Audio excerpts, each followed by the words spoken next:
자, 봐봐. 모든 시대에서의 문학은 두 가지 결을 가져. 하나는 뭐냐면 하나는 귀족이 향유하는 문학이고 하나는 당연하게도 평민 내지는 서민이 향유하는 문학이에요. 물론 이게 현대로 넘어오면서 그러니까 지금 현대 시조, 현대 가요가 되면서는 요 경계가 좀 흐트러진 것 같기는 해. 왜냐하면 귀족의 정의가 없어져 버렸어.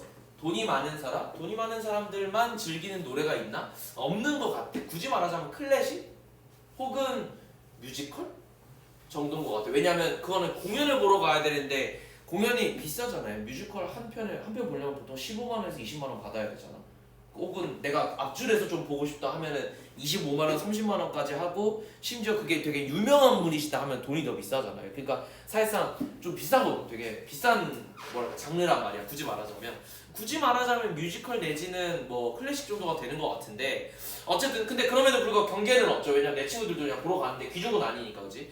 그러니까 지금은 좀 없어진 것 같은데 과거에는 전부 다 귀족과 평민이 향유하던 이 문학으로 두 개의 결을 나눌 수가 있고 이게 섞이지 않아요. 다만 나중에 어떻게 되냐면 신분상에 여러 가지 문제가 생기면서 후기가 가면서 이 신분이 왔다 갔다 하면서 어떻게 되냐면 귀족의 문학을 동경하던 서민들이 그걸 흉내내기는 해. 됐죠? 이건 이제 나중에 보는 거고 어쨌든 그래서 고려 시대에는 어떻게 볼 수 있냐면 귀족들은 기본적으로 경기체가라는 작품을 썼어요.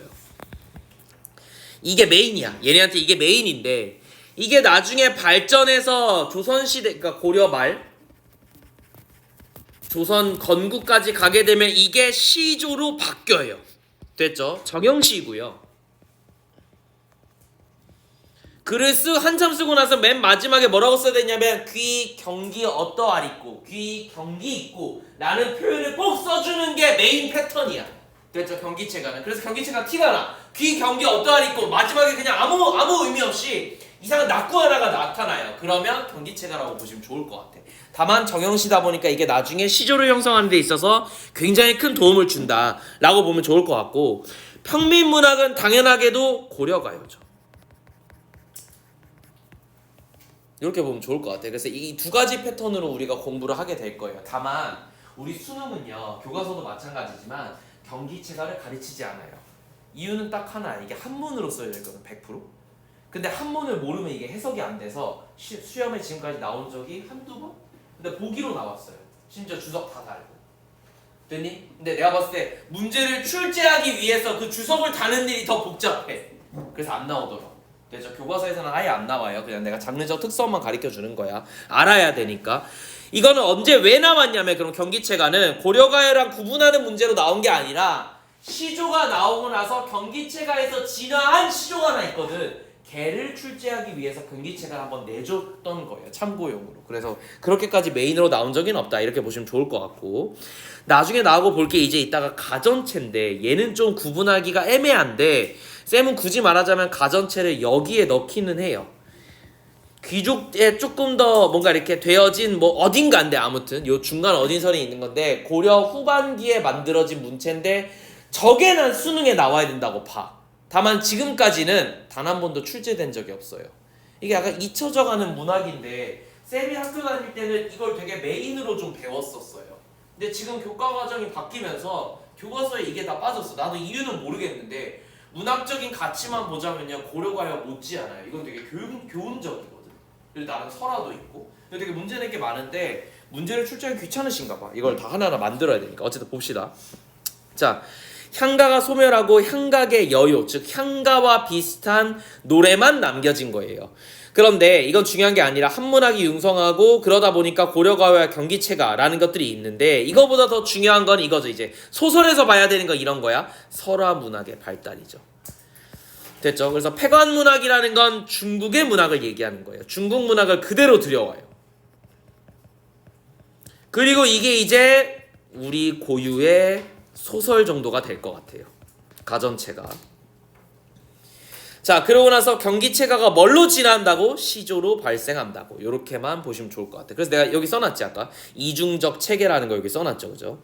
근데 여기에도 당연하게도 뭐가 없어요? 가전체가 어디에 들어가는지 좀 애매해요. 왜냐하면 이 가전체가 사실은 이야기글이다 보니까 중국에서 들여올 때는 아마도 중국을 왔다 갔다 하는 그게 상인인지 누군지 모르겠는데 유행을 글이라는 건 전국적으로 유행을 해. 그래서 이게 애매한 거야. 됐죠? 당연하게도 글을 좀 아는 사람이 했으니까 언뜻 생각하면 귀족들이 당시에 가전체 문학을 퍼뜨렸다라고 봐야 되는 게 맞는데, 문제는 뭐냐면 고려 후반부에 어떤 애들이 만들어지지? 경강상인, 개경상인 이래가지고 중국과 무역을 하는, 굳이 말하자면 이제 평민층 애들이 생긴단 말이야. 돈 좀 만진 친구들이. 걔네들이 이제 왔다 갔다 하면서 이런 걸 퍼뜨렸을 걸로 추정할 수가 있기 때문에, 그러면 평민 문학이나 그렇지 않아요.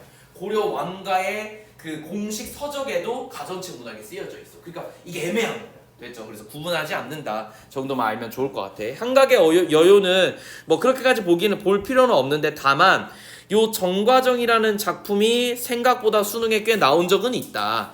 됐지? 근데 요즘 수능은 아니고 정말 옛날 수능. 됐죠? 진짜 막 2000년대 초반, 2000년대 뭐 혹은 2002년, 2005년 막 이럴 때 몇 번 나왔었던 거라서, 나하고 내가 기회가 되면 아마 작품을 한번 볼 게 있을 건데, 어쨌거나 19체임에도 불구하고 여전히 고려의 내용이다 라는 것만 알고 있으면 좋을 것 같아요. 자, 경기체가는요 항상 어떻게 끝날 거냐면요, 경기체가는 요렇게 나와요. 경귀어띠 있고 혹은 경기하여라는 마지막에 이런 구절들이 있어요. 이게 나중에는 뭐 경기체가는 대부분 이제 별곡체라고 해서 마지막에 무슨 별곡이라고 얘기하는데, 청산별곡 이런 거는 고려가요가 아니야. 알겠지?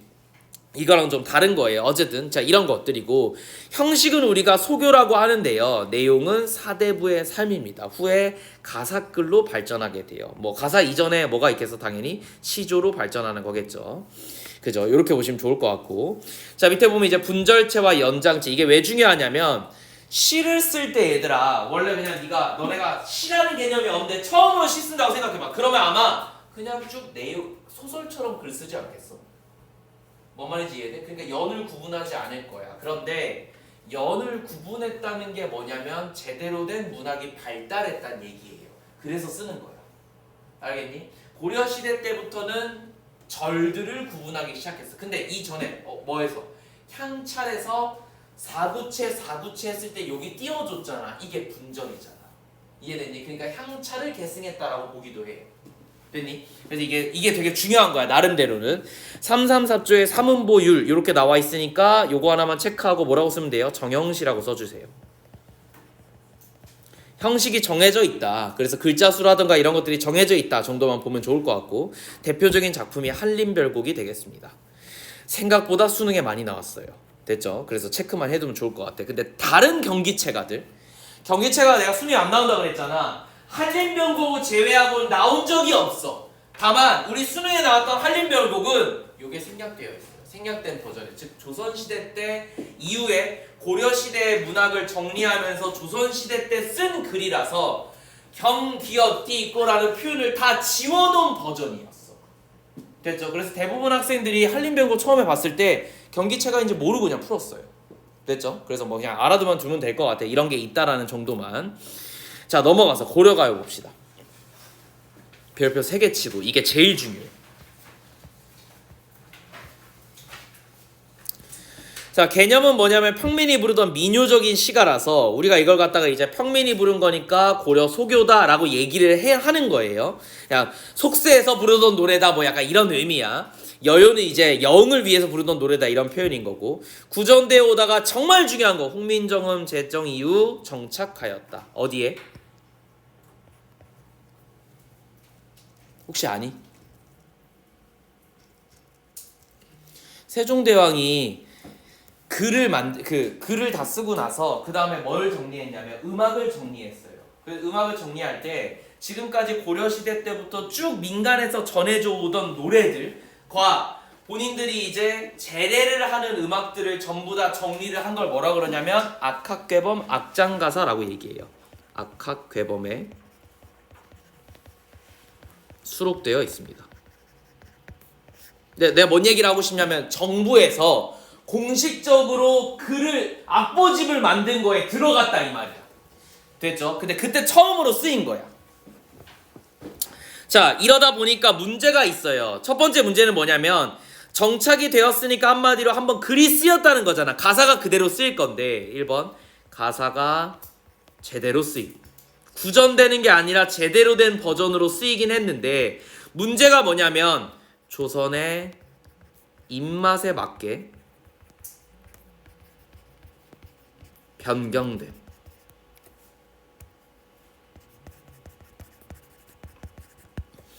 이해되죠? 이 두 가지의 문제가 있어요. 그러니까 변형되어서 쓰였어요. 당시의 노래가 아니라. 그래서 이제 두 가지 입장이 있는 거죠. 그러면은 조선 입장에서는 왜 이게 중요했냐면 고려시대 때 새끼들이 이렇게까지 음란한 노래들을 맨날 부르고 다녀.